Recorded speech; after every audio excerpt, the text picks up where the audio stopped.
Весна 1942 года. В тыловом Ярославле сосредоточено множество заводов, работающих для фронта. Фашисты совершают регулярные авианалеты. 31 мая жители древнего русского города становятся свидетелями необычного воздушного боя. Наш истребитель в пылу схватки расходует весь боезапас. «Юнкерс» упорно продолжает идти на цель. В его бомболюке 3 тонны смертоносного груза. Даже один прорвавшийся вражеский самолет может нанести непоправимый ущерб.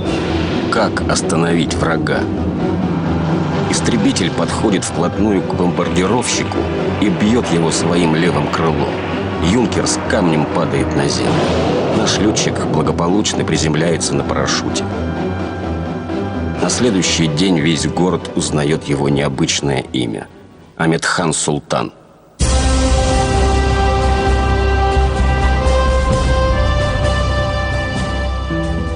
Необычность имени героя связана с его национальностью. Отцом Амедхана Султана был лакец, в начале прошлого века переехавший из Дагестана в Крым, а матерью – крымская татарка. Их дом в Алупке был расположен на самом склоне горы Айпетри. Выше жили только орлы. Именно здесь 20 октября 1920 года родился Амед. После окончания школы семилетки он работает в Симферопольском железнодорожном депо. Одновременно занимается в аэроклубе. В 1940 году заканчивает Качинское летное училище и становится военным пилотом. Служит Амедхан Султан в Молдавии. Здесь 22 июня 1941-го молодой летчик попадает в мясорубку первых дней войны. С раннего утра до позднего вечера он непрерывно летает на разведку и штурмовку наступающего врага. К концу года полк, в котором служил Амедхан Султан, был полностью обескровлен. Оставшихся летчиков направляют в тыл, где они переучиваются на новые истребители. После этого полк переводят в систему противовоздушной обороны и направляют в Ярославль. Именно здесь Амедхан Султан и совершает свой таран. За этот подвиг 22-летний летчик получает орден Красного Знамени. Осенью 1942-го он участвует в Сталинградской битве. Его включают в состав специальной группы, созданной для противодействия немецким асам. К лету 1943-го на счету летчика уже 14 лично сбитых самолетов противника. 24 августа гвардии капитану Амедхану Султану присваивают звание Героя Советского Союза. В воздухе, как я всегда говорю, что в воздухе он как лев. Он быстро принимал решения на завязку боя, на атаку. У него любимая была команда «Аллюра, 3 креста, за мной!» И вся эта группа, которую он командовал, по его команде вступала в бой, значит, атаковала самолеты врага. Это, я еще раз говорю, был. Это человек воздушный лев. Но во время вражеских бомбежек аэродрома летчик в числе первых прячется в укрытие. Уж очень нелепой кажется ему смерть на земле от случайной бомбы.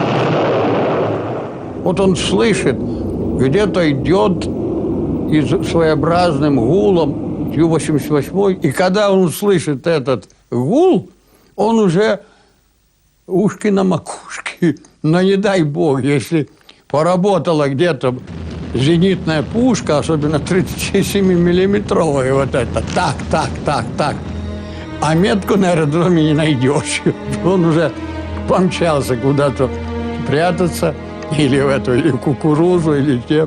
А реакция это почему? Потому что побывали под бомбежкой. Потом были ожесточенные воздушные бои на Кубани, освобождение Таганрога, Мелитополя и родного Крыма. В мае 1944-го Амедхану Султану удается побывать в родной Алупке. С огромным удовольствием он купается с боевыми друзьями в Черном море, пьет с ними вино. Однажды ранним утром в дом родителей приходят солдаты. Проводится депортация крымских татар. Отчаявшийся летчик обращается к командующему 8-й воздушной армии Тимофею Хрюкину. Только с помощью генерала удается защитить мать Героя Советского Союза. Войну Амедхан заканчивает в Берлине. 29 апреля над аэродромом Темпельхоф он сбивает свой последний вражеский самолет. 29 июня 1945 года его награждают второй медалью «Золотая звезда». Ну, что я могу сказать? Во время войны я совершил 603 боевых вылета. Сбил 49 самолетов. Раз остался жив, значит, в то время самолеты, на которых я летал, были хорошие. После войны Амедхан Султан – слушатель военно-воздушной академии в подмосковном Монино. Его ждет блестящая военная карьера, но учеба идет очень трудно. Дает знать о себе недостаток образования. Я прямо сказал: Амедка, я знаю твое образование. Если тебя на подготовительный курс зачислили, берись, я помогу тебе. В подготовке, там, в обучении и так дальше. Месяц спустя он приходит ко мне и говорит: я не могу. Я ему, так сказать, говорил, что ты зря это делаешь, у тебя будущего нету, если ты не закончишь эту академию. Но он ушел. Жизнь на гражданке не складывается. На летную работу никуда не берут. Денег и жилья нет. Приходится с женой и маленьким сыном жить в гостинице. Виной всему его национальность. В анкетах Амедхан Султан указывает, что он крымский татарин. Это отпугивает кадровиков на предприятиях. Нам это стало известно, но мне, в частности, стало известно. Мне сказали, что его видели там где-то в районе ЦДСА, он в таком состоянии. Вид у него, так сказать, не очень презентабельный, такой, значит, помятый. Но мы постарались разыскать его, разыскали. Однополчане Амедхана обращаются за помощью к своему бывшему командарму. А Хрюкин к этому времени был уже замглавкома по вузам. Его представили и говорим, что надо же устраивать человека. Дважды герой, заслуженный человек. И вот в таком положении он находится. Благодаря поддержке и помощи генерала Хрюкина в феврале 47-го Амедхан Султан становится летчиком-испытателем летно-исследовательского института. Он вновь возвращается в небо и как орел расправляет крылья. За короткий срок Амедхан Султан становится одним из лучших испытателей страны, выполняющим сложнейшие полеты. В начале 50-х годов Амедхан проводит необычные испытания крылатой ракеты. Ее пилотируемый аналог подвешивается под Ту-4. Самолет-носитель набирает высоту 3000 метров, после чего отцепляет самолет-снаряд. Уже в свободном падении автоматика включает двигатель, и аналог летит на цель. После отработки автоматики летчик берет управление на себя и сажает самолет на землю. В одном из полетов Амедхан, значит, еще и не собирался не отцепляться, не запускал двигатель, и вдруг почувствовал, что он отцепился. Где-то чего-то замкнуло, и он с незапущенным двигателем стал падать. Самолет-снаряд камнем летит вниз. Перед летчиком выбор – катапультироваться или попытаться спасти машину. Амедхан Султан принимает решение остаться в кабине. Уже перед самой землей он все же запускает двигатель и совершает благополучную посадку. Когда он сел, значит, получилось так, что я первый его встретил и говорит, что ты знаешь, Петя, ноги трясутся, в войну не было так страшно, я так не чувствовал неизбежность вот этой катастрофы. Испытания были продолжены, и вскоре крылатую ракету принимают на вооружение. Амедхана Султана представляют к 3-й золотой звезде. Но вновь роковую роль играет его национальность. Крымский татарин трижды герой Советского Союза? Это невозможно. В итоге Амедхана награждают орденом Красного Знамени и дают сталинскую премию 2-й степени.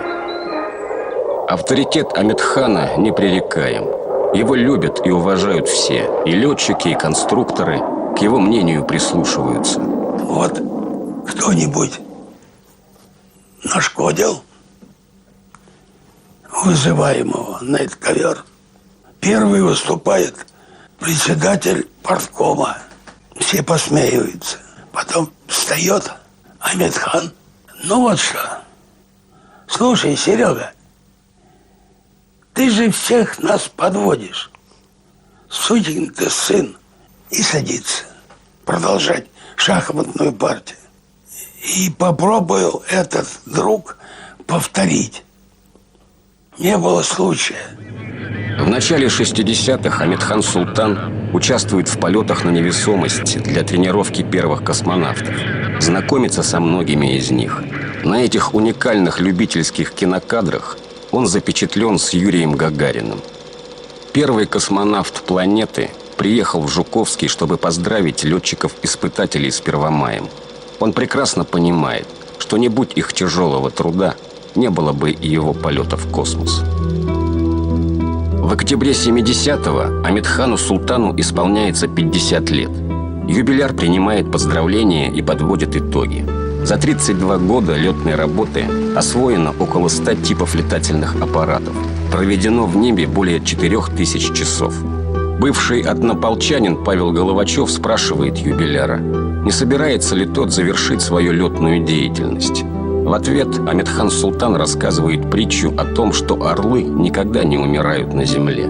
Чувствуя приближение смерти, они из последних сил летят вверх, а потом складывают крылья и камнем падают на землю.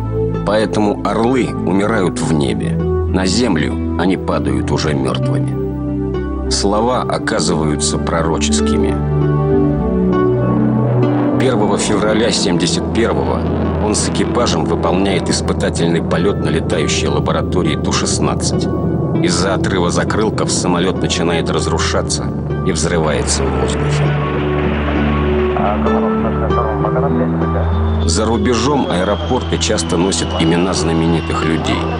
Шарля де Голля в Париже, Джона Кеннеди в Нью-Йорке, Бен-Гуриона в Тель-Авиве. Аэропорт в столице Дагестана Махачкале – первый и пока единственный в нашей стране, носящий чье-то имя. Имя Амедхана Султана. Мне этот бой не забыть нипочем. Смертью пропитан воздух, а с небосклона бесшумным дождем падали звезды. А с небосклона бесшумным дождем падали звезды.